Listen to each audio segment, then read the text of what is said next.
Women are not born, they are created. So hello everyone, आज का हमारा topic होने वाला है फेमिनिज्म। डिटेल में पढ़ेंगे। फेमिनिज्म शब्द सुनते ही आपके दिमाग में एक इमेज आती होगी, एक लड़की की जिसके एक हाथ में शराब है और दूसरे हाथ में सिगरेट है। सोशल मीडिया के थ्रू ये इमेज क्रिएट की गई है, व्हाट्सएप यूनिवर्सिटी, इंस्टाग्राम के आने के बाद। जनरली होता क्या है, सोशल मीडिया पे ना जो चीज़ बहुत प्रोग्रेसिव होती है उसको पीछे धकेलने के लिए बहुत सारे प्रयास किए जाते हैं। यही प्रयास इस आइडियोलॉजी के साथ भी किया गया है। ऐसा नहीं है कि इस आइडियोलॉजी के डिसएडवांटेजेस या फिर क्रिटिसिज्म नहीं है, लेकिन जो सोशल मीडिया ने बताए हैं वो तो बिल्कुल भी नहीं है। आज इसको डिटेल में पढ़ेंगे। उसके बाद समझेंगे कि जो फेमिनिस्ट हैं वो स्टेट को कैसे देखते हैं। फेमिनिस्ट के लिए हिंदी वर्ड है नारीवाद या फिर स्त्रीवाद, जो भी आप कहना चाहें। बहुत सारे राइटर्स हुए 1950s में, इस आइडियोलॉजी की स्टार्टिंग हुई। एक आइडियोलॉजी है कि ये मूवमेंट है। हमने जेएस मिल के बारे में पढ़ा, जॉन लॉक के बारे में पढ़ा, प्लेटो एंशिएंट टाइम में one of the early feminist में से एक है। बाकी फेमिनिस्ट स्पेसिफिक हमारे पास बहुत सारे थिंकर्स हुए हैं। केट मिलेट, सिमोन, ऐसा कुछ नाम था, सिमोन डे बिहेवियर नाम से कुछ नाम था। शुरू करते हैं फेमिनिज्म को। अच्छा, रीजन क्या है वुमेन ऑपरेशन के, पहले वो पढ़ते हैं। पहला रीजन है public private divide.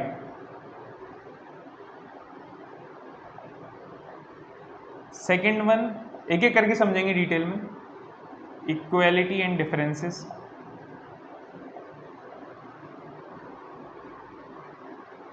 Third one, patriarchy.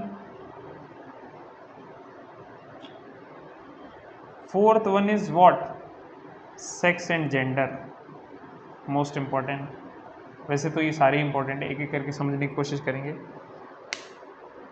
चारों चीज़ों पे जो फीमेल या फिर जो फेमिनिस्ट थिंकर हैं वो एम्फेसाइज करते हैं और बताते हैं इनको ख़त्म कैसे करना है। पहला जो रीज़न है फेमिनिज्म, जो वुमेन ऑपरेशन का पहला रीज़न है वो है पब्लिक प्राइवेट डिवाइड। अच्छा, मतलब क्या है इसका? हमने सोसाइटी को दो पार्ट्स में डिवाइड कर रखा है कि कुछ चीज़ें हैं जो प्राइवेट रहेंगी around the four walls of the family of the house, और कुछ चीज़ें जो पब्लिक हैं, politics, sports and all this stuff, organisations, trade unions वगैरह वगैरह। अब जो प्राइवेट स्फेयर है उसमें जो रिलेशन है और जो पब्लिक स्फेयर में रिलेशन है, क्या ये दोनों अलग अलग हैं? समझाने की कोशिश करता हूँ। गवर्नमेंट और जनता के बीच का क्या रिलेशन है? गवर्नमेंट रूल करेगी और जनता को रूल्स मानने हैं। ऑफिस में क्या रिलेशन चलता है? एम्प्लॉयर और एम्प्लॉय के बीच जो एम्प्लॉयर जो बात कहेगा वो एम्प्लॉय को माननी है। अब सेम रिलेशन घर में भी है। जो फैमिली हेड है, जो कि बेसिकली पुरुष ही होता है, वो जो बात कहेगा वो फैमिली में हर किसी को माननी है। तो ये जो रिलेशन है पब्लिक के, वो उस सब को तो हमने पब्लिक बोल दिया और इस डिवीजन को हम प्राइवेट कह रहे हैं। ये कहाँ से जस्टिफाइड हुआ? एक स्टेटमेंट है, बहुत ज़्यादा famous statement, personal is political.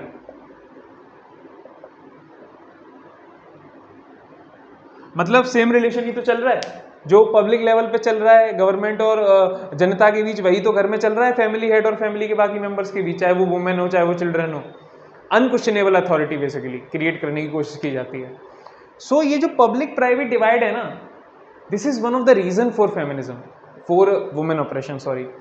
इससे क्या हुआ कि जो फीमेल हैं वो घर की चार दीवारी में कैद हो गई और जो मेल्स हैं वो पॉलिटिक्स में डोमिनेट करते हैं, अलग अलग जगह, स्पोर्ट्स से लेके ऑर्गेनाइजेशन से लेके, they are everywhere, but females का काम घर में है।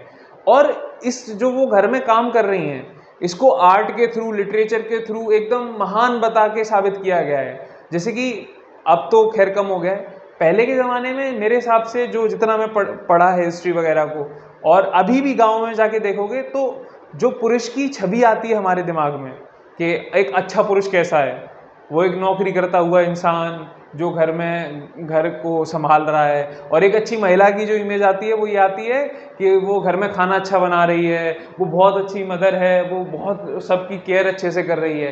पढ़ाई लिखाई वाली कोई इमेज हमारे दिमाग में आती नहीं है। जो इमेज बना दी गई है लोगों के दिमाग में कि अच्छी महिला का अर्थ ये है, अच्छे पुरुष का अर्थ ये है।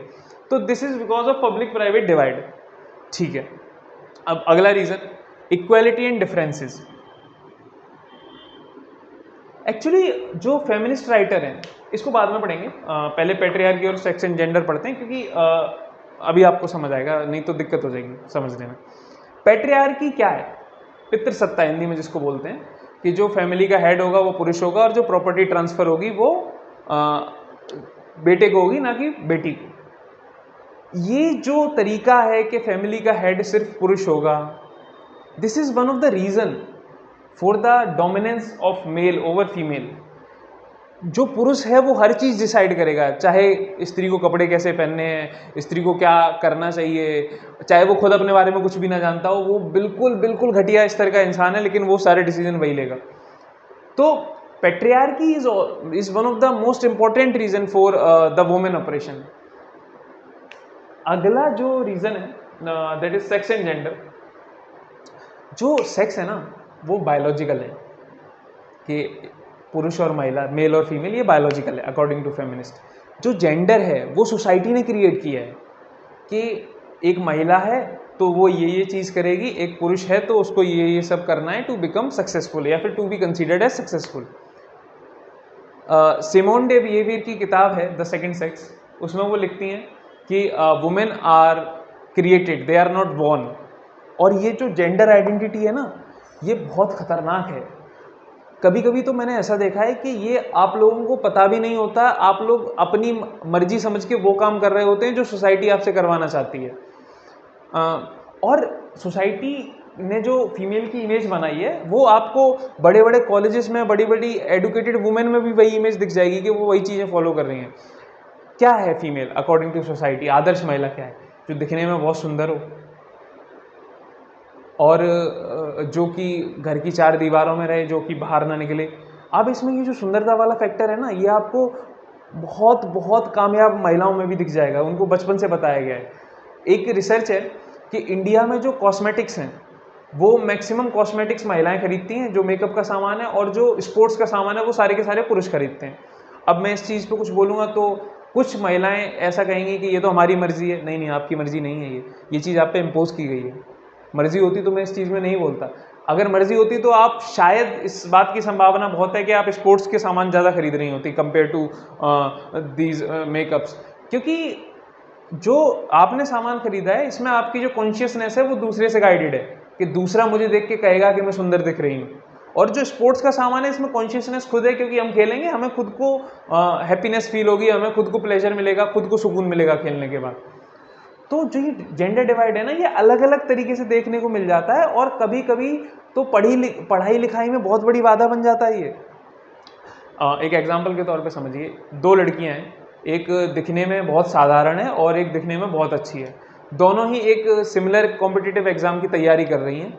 अब जो ये साधारण दिखने वाली लड़की है ना, इसके सिलेक्शन की संभावना इस लड़की से बहुत ज़्यादा है, क्योंकि ये लड़की अगर कोचिंग इंस्टीट्यूट जाएगी वहाँ पे लड़के इस पर ट्राई मारेंगे, ये लड़की लाइब्रेरी जाएगी वहाँ पे भी सेम काम होगा इसके साथ, ये लड़की स्कूल जाएगी वहाँ पे भी यही सब चल रहा होगा। और जबकि ये साधारण दिखने वाली लड़की है, क्योंकि ये जेंडर इस पर हावी नहीं हो पाया बहुत ज़्यादा, सिर्फ सेक्स डिवीजन तो है लेकिन जेंडर हावी नहीं हो पाया बिकॉज ऑफ हर लुक्स, तो इसकी सिलेक्शन की संभावना बहुत ज़्यादा है। अब आप समझो कोई कॉम्पिटिटिव एग्जाम की तैयारी है, 11th-12th में व्यक्ति कर रहा है, हॉर्मोन्स पीक पे होते हैं, अब डिस्ट्रैक्शन के चांसेस कितने ज़्यादा हैं, और एक कोई व्यक्ति जिसके पास इतनी चॉइसेस है, सब उससे उसी तरीके की बातें कर रहे हैं, तो चांसेस बहुत ज़्यादा हैं कि जो लड़की है सुंदर दिखने वाली, डिस्ट्रैक्ट हो जाएगी। और ये आइडेंटिटी किसने क्रिएट की है? सोसाइटी ने, ये जेंडर्ड आइडेंटिटी जो है। तो ये और एक रीज़न है for the suppression of women. Next is equality and differences. जो फेमिनिस्ट लोग हैं वो इक्वालिटी चाहते हैं on the basis of sex, अर्थात कि जब हमें देखा जाए, किसी भी महिला को देखा जाए या किसी भी पुरुष को देखा जाए, तो इंसान के तौर पे देखा जाए, ना कि महिला और पुरुष के तौर पे। और जो डिफरेंसेस हैं, जैसे उनका मानना है कि जो मेल्स हैं और जो फीमेल्स हैं वो साइकोलॉजिकल लेवल पे डिफरेंशिएट करते हैं बहुत सारी चीज़ों में, और जो मदरहुड है या फिर जो सिस्टरहुड है, जो कल्चरल फेमिनिज्म है ना, वो इस चीज़ को सेलिब्रेट करता है कि जो डिफरेंसेस हैं दैट शुड बी सेलिब्रेटेड, और इनके बेस पे रूल्स भी मिलने चाहिए। मैटरनिटी लीव और अलग तरीके की जो लीव्स हैं वो फीमेल्स को मिलनी चाहिए ऑन द वर्क प्लेस, और उस चीज़ को सम्मान के तौर पे देखना चाहिए, ना कि एक ऑप्रेस्ड या फिर छीछी टाइप की चीज़ के तौर पे नहीं देखना चाहिए जो हमारी सोसाइटी में चलता है। ठीक है, तो these were the reasons for the operation of women.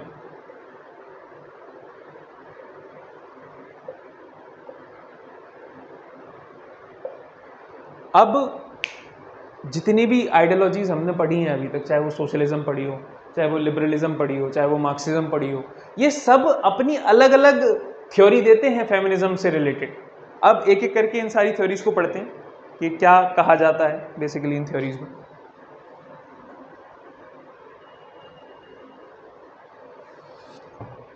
पहली है लिबरल फेमिनिस्ट्स।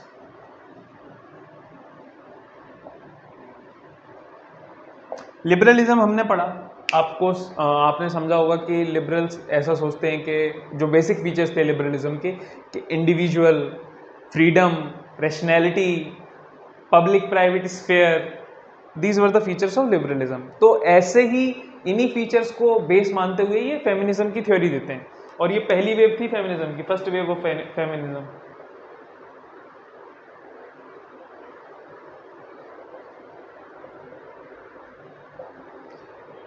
इनका मानना है कि जो समाज है उसमें जो महिलाएं हैं उनको पॉलिटिकल राइट्स मिलने चाहिए, महिलाओं की एंट्री होनी चाहिए पॉलिटिक्स में और जॉब्स में, स्कूल्स में, लेकिन ये कॉन्स्टिट्यूशन के थ्रू होनी चाहिए। और जो प्राइवेट स्फेयर है उस उधर महिला के साथ कुछ भी किया जाए उससे हमें कोई लेना देना नहीं। We are concern only about the political rights, about the political freedom. जैसा कि लिबरलिज्म में पढ़ा था कि इनइक्वालिटी पे वो ज़्यादा भी मतलब वार्तालाप करना भी नहीं चाहते जो लिबरल लोग हैं। लिबरलिज्म जो इनइक्वालिटी है उसको एड्रेस, जो आइडियोलॉजी सही तरीके से करती है वो है सोशलिज्म। उसको अभी पढ़ेंगे तो आपको और मतलब अच्छा लगेगा। इन लोगों का मानना है कि बस ये एंट्रीज मिल जाए, रूल्स बन जाए जो महिलाओं को बराबर माने, और इससे धीरे धीरे इक्वालिटी आ जाएगी, बाकी हमें प्राइवेट स्फीयर से कोई लेना देना नहीं है। पहली वेव थी ये फेमिनिज्म की। एक राइटर हुई है मैरी वॉलस्टोनक्राफ्ट नाम से, उनकी किताब थी जिसका नाम था the vindication of the rights of women, ऐसा कुछ तो नाम था, वहीं से इंस्पायर हुआ ये सब। डिमेरिट्स हैं इसके, क्योंकि जो प्राइवेट स्फेयर में जब तक आप इंटरफेयर नहीं करोगे आप महिलाओं को अधिकार कहाँ से दिलवाओगे, क्योंकि उनका जो शोषण है वो प्राइवेट स्फेयर से ही किया जा रहा है। ऐसे समझो, आपने बोल तो दिया कि वुमेन रिजर्वेशन होना चाहिए और स्टेट में पॉलिटिक्स में एंट्री होनी चाहिए, वो महिला इस लायक प्राइवेट स्फेयर से बनी ही नहीं है कि वो ये सब काम कर सके, तो क्या फ़ायदा एंट्री का और रिजर्वेशन देने का? इनएफिशिएंसी ही क्रिएट होगी। उसको एफिशिएंट बनाना है तो प्राइवेट स्फेयर में इंटरफेयर करना पड़ेगा, ताकि वो बाहर निकले, चीज़ों को समझे, पढ़ाई लिखाई करे, स्पोर्ट्स वगैरह खेले, 50 तरीके की चीज़ें देखे, ताकि वो इस लायक बन सके कि वो इन चीज़ों में पार्टिसिपेट कर पाए। ठीक है, तो डिमेरिट्स हैं बट इसके एडवांटेजेस बहुत ज़्यादा हैं, क्योंकि ये पहली वेव थी जिसने फेमिनिज्म शुरू किया, जिसने वुमेन राइट्स के बारे में बोलना शुरू किया। फ्रांस में क्रांति हुई थी 1789 में। जो महिलाओं को वोटिंग का अधिकार है वो 20th सेंचुरी में जाके मिला था। मुझे एग्जैक्ट ईयर याद नहीं आ रहा, बट इतना लेट जाके वुमेन को वोटिंग राइट मिला। तो आप समझ रहे हो कि जब लिबरल थ्योरी स्टार्ट हुई तब भी उन्होंने वुमेन को अंडरमाइन किया, मतलब वुमेन को नज़रअंदाज किया। तो ठीक है, अब लेकिन फर्स्ट वेव थी तो इतना ज़्यादा क्रिटिसाइज भी नहीं कर सकते। Second was Marxist feminism. इसमें क्या था, इनका मानना था, एक व्यक्ति हुए हैं फ्रेडरिक एंजल, कार्ल मार्क्स के दोस्त थे, उनकी बुक थी the origin of private property, family, patriarchy, ऐसा कुछ तो नाम था उसका। वो कहते हैं कि private property is the reason for this male dominance over female, for this private property is the reason for patriarchy. Actually हुआ क्या कि जो प्रिमिटिव कम्युनिज्म था उसमें सभी लोग साथ में रहा करते थे। जब सोसाइटी एकदम बेस लेवल पे थी, सब साथ में प्रोड्यूस करते थे और सब अपनी नीड के अकॉर्डिंग कंज्यूम करते थे। जो प्रॉपर्टी राइट्स हैं वो ऐसा कुछ एग्जिस्ट नहीं करते थे, तो ना तो महिला और पुरुष का डिवीजन जैसा कुछ था ही नहीं। अब क्या हुआ, जब से प्राइवेट प्रॉपर्टी ओरिजिनेट हुई है तो जो मेल है वो प्रॉपर्टी ट्रांसफर करता है सन को, जो मेल है वो चाहता है कि जो फीमेल है वो उसके बच्चों की केयर करे ताकि ये भविष्य में प्राइवेट प्रॉपर्टी को ओन कर सकें। सो जो मार्क्सिस्ट फेमिनिज्म है वो मानता है कि प्राइवेट प्रॉपर्टी या फिर क्लास स्ट्रगल बड़ा मुद्दा है, ना कि ये जेंडर स्ट्रगल। इसको ये सेकेंडरी है, हमें पहले क्लास जो ये डिस्टिंक्शन है इसको खत्म करना है, ये अपने आप खत्म हो जाएगा। रेडिकल फेमिनिस्ट जो हैं, आगे पढ़ेंगे क्या होता है रेडिकल फेमिनिज्म, वो इनको क्रिटिसाइज करते हैं कि आप लोग क्लास स्ट्रगल को प्राइमरी मान रहे हो और वुमेन स्ट्रगल को सेकेंडरी मान रहे हो, ये गलत है। जबकि वुमेन स्ट्रगल है वो प्राइवेट है, वो प्राइमरी है।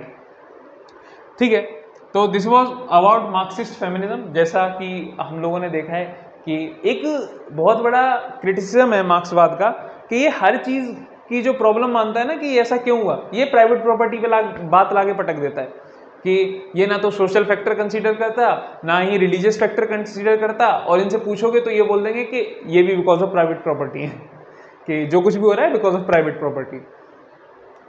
अगली जो आइडियोलॉजी है that is socialist feminism. Socialism basically किन चीज़ों में फेवर करता है? Wage equality. तो जो हमारे पास दो फेमिनिस्ट हुए, एक थे आई एम यंग, नहीं मैं अपनी बात नहीं कर रहा, मैं तो यंग हूँ ही, यहाँ पे एक थिंकर हैं ये, और दूसरी एलिसन जैगर। इन लोगों ने बेस तैयार किया सोशल फेमिनिज्म का। इनका मानना था कि क्योंकि महिलाओं के पास इकोनॉमिक इंडिपेंडेंस नहीं है, आर्थिक रूप से स्वतंत्रता नहीं है, इस वजह से ये लोग सबॉर्डिनेट हैं मेल्स के। जो महिलाएं घर में काम कर रही हैं उसको वो दैट इज अनपेड, उनके पास फाइनेंशियल रिसोर्सेज नहीं है। इससे हो क्या रहा है, उनका काम सिर्फ इतना रह गया है कि वो अच्छे पुरुष तैयार करें अपने बच्चों को, मतलब कि तैयार करें ताकि वो कैपिटलिज्म को सर्व कर सकें, मतलब वो अच्छे एम्प्लॉयर बन सकें। तो अगर हम ऐसा कुछ करें कि जो महिलाएं हैं वो फाइनेंशियली इंडिपेंडेंट हो जाएं, या फिर जो घर में काम कर रही हैं उसकी वैल्यू हो जाए, दैट शुड बी पेड, तो उससे जो सोसाइटी क्रिएट होगी उसमें महिलाएं पुरुषों की बराबरी करेंगी। और बहुत सही बात है, दुनिया में सिर्फ 3% वेल्थ दुनिया की महिलाएं ऑक्यूपाई करती हैं, 97% बिलोंग्स टू पुरुष, जबकि आबादी 50-50 है लगभग। तो कहीं ना कहीं इकोनॉमिक इंडिपेंडेंस ऑन पुरुष is the reason for their oppression, for their subordination. अब इसके भी डिमेरिट्स हैं क्योंकि इन्होंने सिर्फ एक इनकम पे फोकस किया है। एक स्कूल हुआ है फेमिनिज्म का, रेडिकल फेमिनिज्म।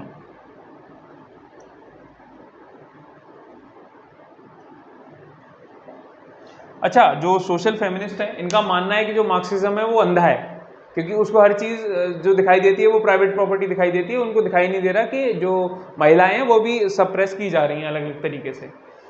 बात कई हद तक ठीक भी है। अब अगली आइडियोलॉजी है रेडिकल फेमिनिज्म। ये बेसिकली जो यूएस में जो थर्ड या सेकंड वेव जो थी फेमिनिज्म की purely, that was based on radical feminism. ये क्या था, इन्होंने प्रहार किया पैट्रियार्की पर कि जो पैट्रियार्की है this is the reason for women suppression, main reason for women suppression. क्योंकि फैमिली को हमने इस तरीके से बना दिया है, फैमिली एज एन इंस्टीट्यूशन, कि महिला का शोषण सबसे ज़्यादा कहीं किया जाएगा वो फैमिली में ही किया जाएगा। और ये ठीक बात भी है बहुत हद तक। इन लोगों का मानना है कि हमें ये चीज़ बदलनी है, और वो भी बहुत एक्सट्रीम स्टेप्स लेके बदलनी है। ये ऐसे नहीं चलेगा कि हमने इक्वल राइट्स दे दिए, कैपिटलिज्म के को ख़त्म करने की कोशिश की गई, और उसके बाद उनके जो अनपेड लेबर है वो, इनका मानना है रेडिकल फेमिनिस्ट का कि ये जो अनपेड लेबर है ये सिर्फ महिला के साथ ही क्यों है, किसने कह दिया कि महिला ही घर का काम करेगी। तो ये जो वेव थी, ये एक बुक है द सेकंड सेक्स नाम से, काफ़ी फेमस बुक है, उससे इंस्पायर थे।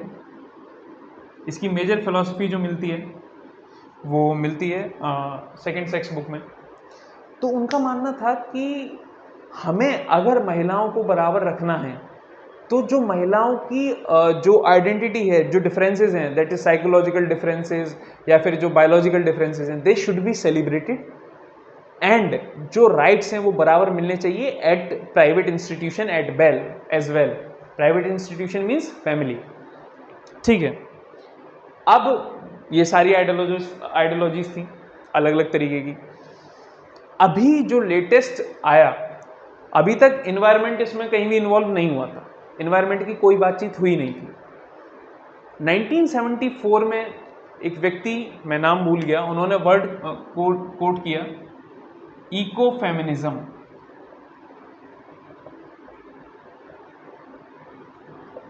क्योंकि जिन लोगों ने इन्वायरमेंट की थोड़ी बहुत हिस्ट्री पढ़ी होगी उनको पता होगा कि 1960s के आसपास ही इन्वायरमेंटल कंसर्न्स के ऊपर डिस्कशन शुरू हुआ है।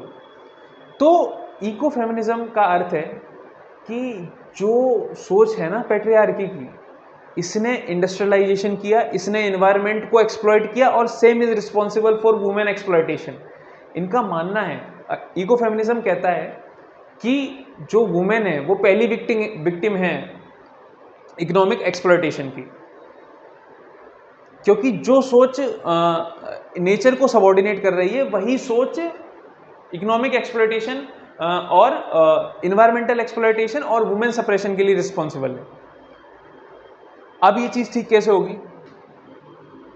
जो एक इंडियन राइटर है वंदना शिवम, वो इस चीज़ को डिटेल में एक्सप्लेन करती हैं। वो कहती हैं कि हमें ऐसा रेवोल्यूशन लाना है कि जो महिलाएं हैं और जो इन्वायरमेंट है ये दोनों आगे बढ़ें।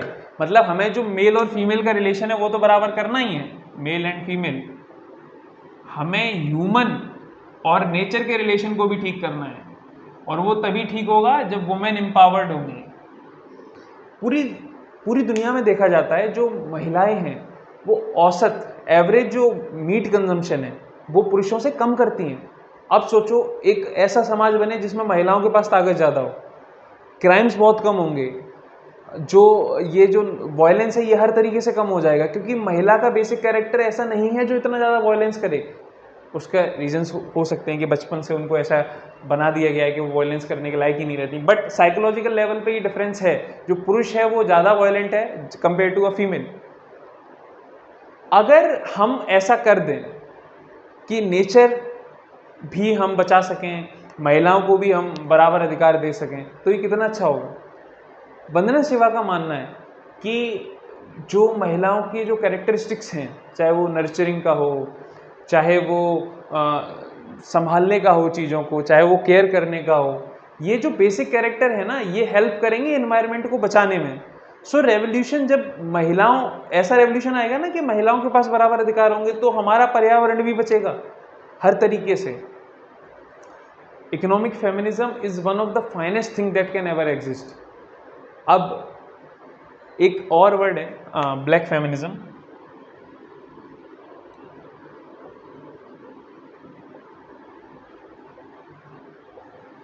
ये है क्या? अब ये जितनी भी आइडियोलॉजीज थी, लिबरल से लेके, सोशल से लेके, रेडिकल से लेके, ये सारी की सारी यूएसए में ओरिजिनेट हुई। अब यूएसए की जो महिलाओं की कंडीशन, जैसे समझिए हर जाति की महिला बराबर नहीं है, मतलब सारी स्त्रियां एक तरफ ऐसा नहीं कह सकते।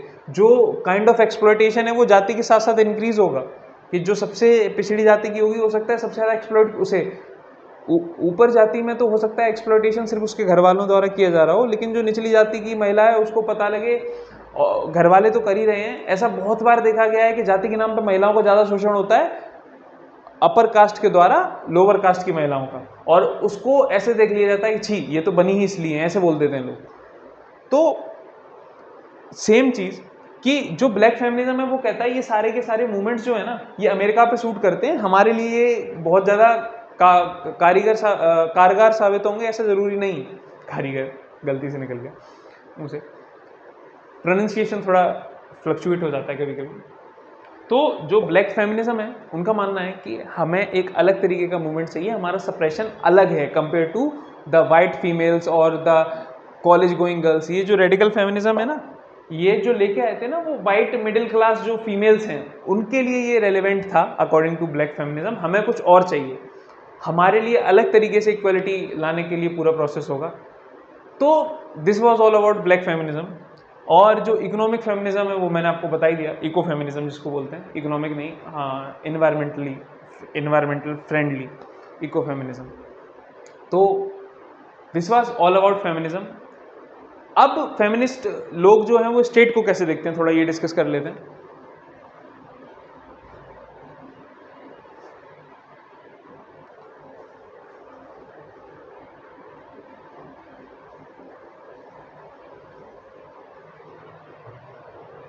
बहुत सारे लोगों का मानना है कि जो फेमिनिस्ट हैं उन्होंने कोई स्टेट की थ्योरी नहीं दी है, as there is no theory of state in feminism. लेकिन जो लिबरल लोग हैं, लिबरल फेमिनिस्ट हैं, जैसे कि मैंने बताया, वो कहते हैं कि लिबरलिज्म ने क्या माना, स्टेट को क्या मानते हैं लिबरल लोग, कि ये राइट्स को प्रोटेक्ट करने के लिए बनाया गया है, ये न्यूट्रल होना चाहिए। लेकिन अगर महिलाओं को अधिकार नहीं है, ये बेसिकली मैं लिबरल फेमिनिज्म की बात कर रहा हूँ,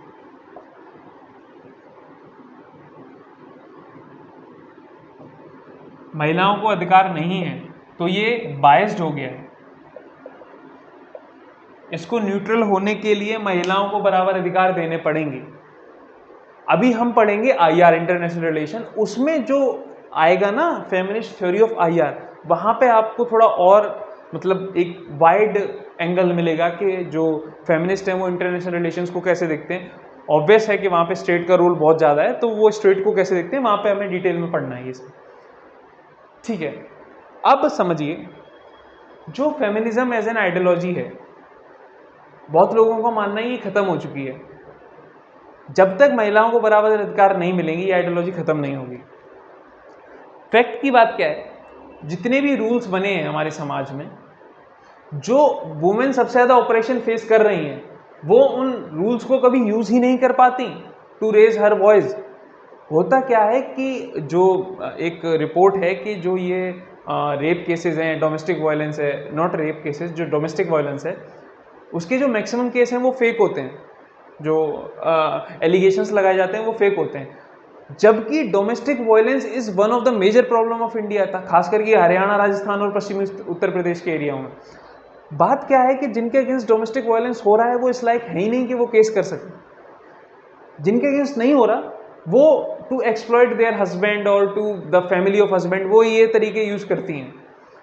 कहने का अर्थ ये है कि लॉ बना तो दिए गए हैं लेकिन ये सही जगह पे नहीं पहुंच रहे, उल्टा इनका गलत यूज किया जा रहा है। तो हमें कुछ ऐसा करना है ताकि ये जो लॉज हैं वो सही व्यक्ति द्वारा प्रयोग किए जाएं, और जो ये गलत हैं, जो आप एक ऐसे समझिए कि इस व्यक्ति ने केस किया, fake case for domestic violence, कहीं ना कहीं ये दोषी है, इसको सज़ा मिलनी चाहिए। इसको सज़ा ना मिलना अपने आप में डिनाइड टू जस्टिस है उस व्यक्ति के लिए जिसको इसने सज़ा दिलवाई, क्योंकि ये non bailable offence, non bailable तो नहीं बट ये शायद से जो ऑफेंस होता है ये डोमेस्टिक वायलेंस या डाउरी का, ये guilty, consider guilty until proven innocent. मतलब जनरली क्या होता है कि हम लोग बेगुनाह मानते हैं जब तक उसको गुनहगार साबित नहीं किया जा सकता कन्विक्ट को। इसमें उल्टा होता है कि तब तक गुनहगार मानेंगे जब तक वो अपने आप को बेगुनाह साबित नहीं कर देगा। तो we need to change the laws, we need to implement the laws in a way कि जो महिला सही में डोमेस्टिक वायलेंस फेस कर रही है वो इस लायक बन सके कि वो इसके खिलाफ आवाज़ उठा सके। एक मुद्दा है मैरिटल रेप का, जितने भी डेवलप्ड कंट्रीज़ हैं उनमें इसके अगेंस्ट लॉ है, इंडिया में इसके अगेंस्ट कोई लॉ नहीं है। स्टेट से ये बात पूछी गई गवर्नमेंट से कि आप इसके अगेंस्ट लॉ क्यों नहीं ला रहे, तो उन्होंने कहा ये हमारी सोसाइटी के विरुद्ध होगा, जो सोसाइटी का कल्चर है उसके विरुद्ध होगा। Should be considered rape as a part of Indian culture? जब ये बात कह दी कि नहीं मैरिटल रेप के अगेंस्ट लॉ नहीं आएगा क्योंकि it is against our society. सोचने वाली बात है ना कि हमने रेप को अपने कल्चर का पार्ट मान लिया है, बस इतना हो गया है। रेप तो रेप होता है चाहे वो कोई भी करे, बस उसको हमारे समाज ने इजाज़त दे रखी है कि तू कुछ भी कर सकता है। ये अपने आप में कितना बड़ा एक्सप्लॉयटेशन है, चाहे कोई भी करे, चाहे वो हस्बैंड करे चाहे कोई भी करे, नो मीन्स नो। तो है तो बहुत कुछ डिस्कस करने के लिए फेमिनिज्म में।